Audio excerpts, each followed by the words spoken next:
नमस्कार दोस्तों, कैसे हैं आप सभी लोग। तो मैं आ गया हूँ एक नया वीडियो और एक नया लेटेस्ट अपडेट लेकर आप सबके बीच। तो दोस्तों, जैसा कि आप सब जानते हैं, भारत के प्रधानमंत्री यूके के दौरे पर गए हुए हैं और जो सबसे पहले बड़ी चीज़ कल हुई है वो ये है कि फाइनली इंडिया यूके का जो फ्री ट्रेड एग्रीमेंट है वो साइन हो चुका है। ये आप देख सकते हैं खबर, PM Modi Keir Starmer sign historic free trade deal. ये यूके का सबसे बड़ा डील होगा ब्रेजिट के बाद, जब से यूके यूरोपियन यूनियन से अलग हुआ है और यूके के लिए भी बहुत इम्पोर्टेंट है ये। तो इसके बारे में हम डिटेल से जानेंगे कि भारत को क्या फ़ायदा होगा, यूके को क्या फ़ायदा होगा और क्यों ये इतना ज़्यादा हिस्टोरिक बताया जा रहा है। चलिए शुरुआत करते हैं। इसमें थोड़ा सा बैकग्राउंड देख लेते हैं। बेसिकली भारत और यूके के बीच में जो पूरा नेगोशिएशंस है फ्री ट्रेड डील को लेकर, यह जनवरी 2022 में स्टार्ट हुआ था। उस समय आपको याद होगा बोरिस जॉनसन की सरकार थी, वह प्राइम मिनिस्टर के पद से हटते हैं और फिर आते हैं ऋषि सुनक। तो उस समय भी काफ़ी ज़्यादा चर्चा चल रही थी कि क्या फ्री ट्रेड डील साइन हो पाएगा या नहीं हो पाएगा। लेकिन फाइनली जब लेबर गवर्नमेंट की सरकार आती है और जो प्राइम मिनिस्टर हैं कीर स्टारमर, उनके साथ मिलकर पूरा जो डील है वो फाइनलाइज किया जाता है। एंड फाइनली आप देख सकते हो यह first major free trade agreement है भारत का, जिसने किसी वेस्टर्न डेवलप्ड इकोनॉमी के साथ साइन किया गया है। तो भारत के लिए इम्पोर्टेंट है। और दूसरे मेन आपको बता ही दिया है कि ब्रेक्जिट के बाद अगर आप देखोगे तो यूके का जो सबसे बड़ा बटरल ट्रेड पैक देखने को मिलेगा। तो पहला क्वेश्चन तो यही आता है कि एग्रीमेंट में क्या क्या फीचर्स हैं, इसमें भारत को क्या फ़ायदा होगा, यूके को क्या फ़ायदा होगा। सबसे पहले अगर हम इम्पैक्ट की बात करें तो इसका इम्पैक्ट कितना बड़ा है।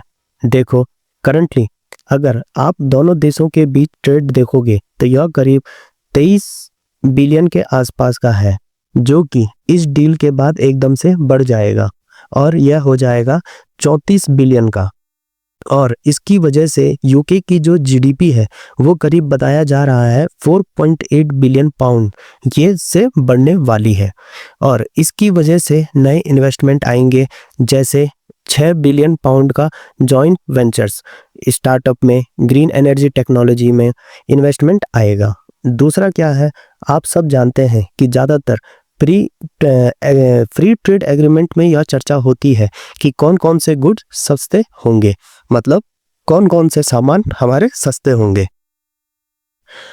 तो दोस्तों, यूके से जो गुड्स भारत मांगता है वो कौन कौन से सस्ते होंगे। भारत जो गुड्स को एक्सपोर्ट करता है यूके के अंदर वो कौन कौन सा होगा। तो सबसे पहले अगर हम बात करें इंडियन एक्सपोर्टर्स के बारे में, जो हम यूके को एक्सपोर्ट करते हैं, तो बताया जा रहा है कि लगभग 99% ऑफ गुड्स यह आपकी ड्यूटी फ्री हो जाएगा इमीडिएटली। और लगभग आप कह सकते हैं कि 5 से 7 सालों में लगभग सभी गुड्स जो हैं वो हमारे ड्यूटी फ्री हो जाएंगे। मतलब फ्री एंट्री हो जाएगी भारत के गुड्स की। हम कोई भी गुड्स को बिना किसी टैरिफ ड्यूटी के यूके के अंदर एक्सपोर्ट कर पाएंगे। और इसमें सबसे ज़्यादा बेनिफिशरीज आप देख सकते हैं जो टेक्सटाइल्स और अपैरल हो गया। अभी करंटली क्या है, यूके क्या करता है, 10 से 12% ड्यूटी लगाता है भारत के टेक्सटाइल और अपैरल्स के ऊपर, और आप समझिए ये 0% हो जाएगा। फिर इसके अलावा लेदर एंड फुटवेयर हो गया, James and jewelleries, engineering goods, auto part, sea foods, rice, ये सब का जो ड्यूटी है वो हट जाएगा।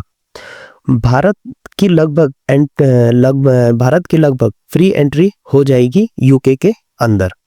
और फिर यूके का जो एक्सपोर्ट है भारत के अंदर, जाहिर सी बात है ऐसा तो है नहीं कि भारत के गुड्स को फ़ायदा होगा, ऐसा तो है नहीं कि भारत के गुड्स को ही फ़ायदा होगा। वैसे ही यूके के जो एक्सपोर्टर्स हैं जो भारत में गुड्स भेजना चाहते हैं उनको भी फायदा होगा। अभी भारत लगभग एवरेज में 15% टैरिफ लगाता है और यह धीरे धीरे गिरकर 3% हो जाएगा। फॉर एग्जांपल स्कॉच विस्की जो यूके की काफ़ी फेमस है, अभी क्या है, यह 150% है। अभी इमीडिएट बेसिस पर यह 150% से घटकर 75% हो जाएगा और अगले 10 सालों में यह गिरकर 30 to 40% हो जाएगा। इसके अलावा लग्जरी कार्स हो गए, अभी क्या है 100% से ज़्यादा यहाँ पर टैरिफ भारत लगाता है, जो गिरकर लगभग 10% हो जाएगा। इसमें हमने कोटा भी दे रखा है, ऐसा ना हो कि यूके की बहुत सारी जो गाड़ियां हैं वो भारत के अंदर बड़ी मात्रा में आ रही हैं, जिसकी वजह से हमारी ऑटोमोबाइल इंडस्ट्रीज क्रैश हो जाएगी। तो हमने क्या कर रखा है, इससे बचने के लिए मैक्सिमम 25,000 गाड़ियां ही भारत के अंदर आ सकती हैं इस टैरिफ के हिसाब से। दूसरा, hard and cosmetic, electronics, dairy products, medical devices, chemical, ये सब को फायदा होगा। यूके अपने गुड्स को भारत में भेज पाएगा। फिर दूसरा है आपका सर्विस एंड स्किल लेबर में मोबिलिटी। मतलब क्या है कि कई सारे इंडियन प्रोफेशनल्स हैं अलग अलग सेक्टर से, आईटी से, फाइनेंस से, इंजीनियरिंग, लॉ, कंसल्टेंसी से, तो यहाँ पर उनको टेम्परेरी वर्क परमिट मिलेगा 3 साल के लिए। वो यूके में जाकर काम कर सकते हैं। एंड साथ ही साथ कई, आपको पता है कि भारत के अंदर प्रोफेशनल क्वालिफिकेशंस वाले हैं, जैसे सीए हो गया, आर्किटेक्ट हो गया, तो उनको रिकॉग्नाइज करेगा यूके, जिससे हमारी जो डिग्री है यूके के अंदर रिकॉग्नाइज होंगी और वहाँ पर जाकर हम काम कर सकेंगे। इंडियन शेफ हो गए, योगा इंस्ट्रक्टर हो गए, म्यूजिशियंस हो गए, तो इन सबको शॉर्ट टाइम कल्चरल परमिट के तौर पर बेनिफिट होगा। फिर दूसरा, एक और चीज़ मैं आपको बताता हूँ, national social security agreement. Basically क्या है ना कि कोई भी अगर यूके में जाकर काम करता है तो उनको काफ़ी सारा पैसा अपनी सैलरी का देना पड़ता है, सोशल सिक्योरिटी यूके के गवर्नमेंट जो प्रोवाइड करती है। लेकिन क्या है, मान लो अगर हम जो भी पर्सन भारत से जा रहे हैं और वो काम कर रहे हैं, अपना बड़ा हिस्सा सोशल सिक्योरिटी में दे देंगे, तो उनके पास क्या बचेगा? कुछ नहीं। तो इसीलिए उनको एक्सेप्ट किया जा रहा है कि भारत के जो प्रोफेशनल हैं, जो टेम्परेरी बेसिस पर यूके में जाकर काम कर रहे हैं, उनको यह पैसे देने की ज़रूरत नहीं है। ये बहुत बड़ी चीज़ है दोस्तों।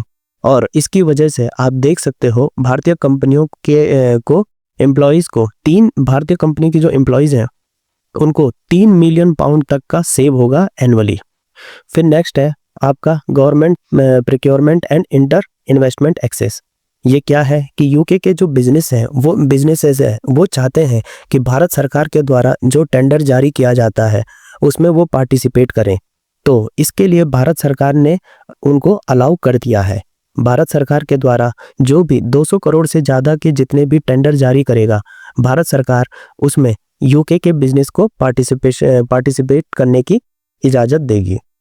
जैसे इंफ्रास्ट्रक्चर हो गया, क्लीन एनर्जी हो गया, टेक्नोलॉजी हो गया, रिन्यूएबल हो गया, एंड एयरपोर्ट्स हो गया। And India will allow UK investment in sensitive sector. जैसे भारत में कई ऐसे सेंसिटिव सेक्टर्स हैं, जैसे अभी भारत सरकार ने उनको अलाउ नहीं करती है यूके के जो बिजनेस है, उन बिजनेसमैन है उनको अलाउ नहीं करती है, लेकिन अब वो अलाउ होंगे। जैसे renewable energy, semiconductor, artificial intelligence, education हो गया, तो इन सब इसमें यूके का इन्वेस्टमेंट बड़ी मात्रा में भारत में अब आ सकेगा। फिर दूसरा है आपका education and research collaboration. Basically UK क्या करेगा, इंडियन डिग्रीज को रिकॉग्नाइज करेगा ताकि भारत के जो स्टूडेंट्स हैं वो यहाँ पर जो जॉब एप्लीकेंट्स हैं यूके में काम करना चाहते हैं, पढ़ना चाहते हैं, तो उनको फायदा होगा, क्योंकि यूके की सरकार इंडियन डिग्रीज को रिकॉग्नाइज कर रही है। और इसके अलावा स्टूडेंट वीज़ा को फैसिलिटेट करेगा UK. Post study work opportunities देगा इंडियन स्टूडेंट्स को 2 साल तक के लिए। फिर इसके अलावा जॉइंट रिसर्च फंडिंग भी की जाएगी climate change, clean technology, space science, digital public infrastructure के अंदर। और फाइनली आप देख सकते हो इस पूरे एग्रीमेंट में विजन 2035 रोड मैप की बात कही गई है। मतलब लॉन्ग टर्म कोलैबोरेशन में क्या क्या चीज़ें में पार्टिसिपेट करेगा इंडिया और यूके। तो इसके लिए विजन 2035 फॉर एग्जांपल डिफेंस में जॉइंट रिसर्च एंड डेवलपमेंट होगा, cyber defence, climate action sector के अंदर जो green hydrogen carbon trading, energy technology हो गया, हेल्थ के अंदर pharma innovation, regulatory cooperation technology में सेमीकंडक्टर, एआई, 5G, फिर इसके अलावा एजुकेशन हो गया, student mobility research grant startup हो गया, उसके अंदर जो वेंचर कैपिटलिस्ट का जो इन्वेस्टमेंट होता है को इनक्यूबेशन प्रोग्राम हो जाएगा, किया जाएगा। तो इन सब के अंदर जो जॉइंट एक प्रकार से कोलैबोरेशन होता है वो किया जाएगा इंडिया यूके के द्वारा, ताकि दोनों देशों को यह लॉन्ग टर्म में फायदा हो सके। अब फाइनली क्वेश्चन ये आता है कि चलो हमने समझ तो लिया कि एग्रीमेंट के बारे में किस में क्या होने वाला है, लेकिन ये कब से इम्प्लीमेंट होगा। देखो कल ये साइन किया गया है 24 जुलाई को, लेकिन अभी क्या है, दोनों देश की जो पार्लियामेंट है उनको साइन करना है। जैसे भारत की पार्लियामेंट में लोकसभा राज्यसभा है, तो दोनों जगह ऐसे ही पास होगा। उसी प्रकार से वहाँ पर यूके की जो पार्लियामेंट है वहाँ पर है हाउस ऑफ कॉमन, लॉर्ड्स है हाउस ऑफ लॉर्ड्स, तो इन दोनों ही जगह पर इसको रेटिफाई करना होगा ताकि इसको फाइनली इम्प्लीमेंट किया जा सके। एंड मोस्ट प्रोबेबली 2026 से ये इम्प्लीमेंट हो सकता है। लेकिन इसमें ये शुरू होने से पहले कुछ चैलेंजेस की हम बात कर लेते हैं। Basically labour and environmental concern है। यूके के जो ट्रेड यूनियंस है और जो एनजीओज है उन्होंने यहाँ पर एक क्वेश्चन किया है कि भारत के अंदर लेबर राइट्स के जो क्लॉज हैं वो बहुत ही ज़्यादा कमज़ोर है और यहाँ पर एनवायरमेंटल प्रोटेक्शन को लेकर भी बहुत ज़्यादा जागरूकता नहीं है, ऐसा वहाँ के द्वारा कहा जा रहा है। फिर टैक्स कंट्रोवर्सी भी है। ब्रिटिश मीडिया ने कंसर्न रेंज किया है, ब्रिटिश मीडिया ने एक क्वेश्चन रेंज किया है कि सोशल सिक्योरिटी एक्सपेंशन भारत को दिया जा रहा है, ये 2 टीयर का सिस्टम बना देगा।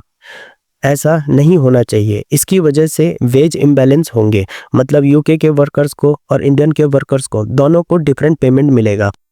इसके अलावा इंडियन फार्मर्स को भी कंसर्न किया है। यहाँ पर जो सस्ते यूके एग्रीकल्चर गुड्स हैं वो भारत में उसकी डंपिंग की जाएगी, डेयरी सेक्टर यहाँ पर प्रॉब्लम में आ जाएगा। तो इन सब चीज़ों को लेकर कुछ चैलेंज और क्रिटिसाइज भी किए जा रहे हैं। लेकिन यहाँ पर क्वेश्चन ये है कि इसका स्ट्रेटेजिक सिग्निफिकेंस क्या है। देखो अगर हम भारत के प्रोस्पेक्टिव से बात करें तो हमारा मेक इन इंडिया का एक्ट, ईस्ट का आत्मनिर्भर भारत का उसको ये बहुत ही ज़्यादा मजबूत कर देगा। और इसके अलावा यहाँ पर हमारी डिपेंडेंसी यूरोपियन यूनियन के ऊपर, चाइना के ऊपर वो कम हो जाएगी। फिर इसके अलावा यहाँ पर जो भारत की क्रेडिबिलिटी है global free trade agreement negotiation के अंदर ईयू के साथ, कनाडा के साथ, एफटीए में वो और भी ज़्यादा बढ़ जाएगी। और यूके का जहाँ तक सवाल है तो देखो जैसे मैंने आपको बताया है ब्रेजिट के बाद पहला मेजर ट्रेड ब्रेक थ्रू है ये यूके के लिए। तो यहाँ पर यूके जो है अपने आप को पोजीशन करना चाहता है as a pro India strategic partner in Indo Pacific. और कहीं ना कहीं यूके की इकोनॉमी को एक बहुत बड़ा बूस्ट मिलेगा क्योंकि उनको भारत का इतना बड़ा मार्केट है, 1.4 बिलियन स्ट्रॉन्ग कंज्यूमर मार्केट है, इसको एक्सेस करने का मौका मिलेगा। तो आई होप आपको अच्छे से डिटेल में अब समझ में आ गया होगा कि ये जो एग्रीमेंट है वो इतना ज़्यादा हिस्टोरिक क्यों बताया जा रहा है और इससे क्या फ़ायदा होगा भारत को भी और यूके को भी। दोस्तों आपको क्या लगता है कि ये फ्री ट्रेड एग्रीमेंट भारत के पार्लियामेंट में बिना किसी रोक के पास हो जाएगा? मुझे कमेंट सेक्शन में ज़रूर बताएं। तो दोस्तों आज के लिए इतना ही, मिलता हूँ नए अपडेट के साथ, तब तक के लिए जुड़े रहिए। धन्यवाद।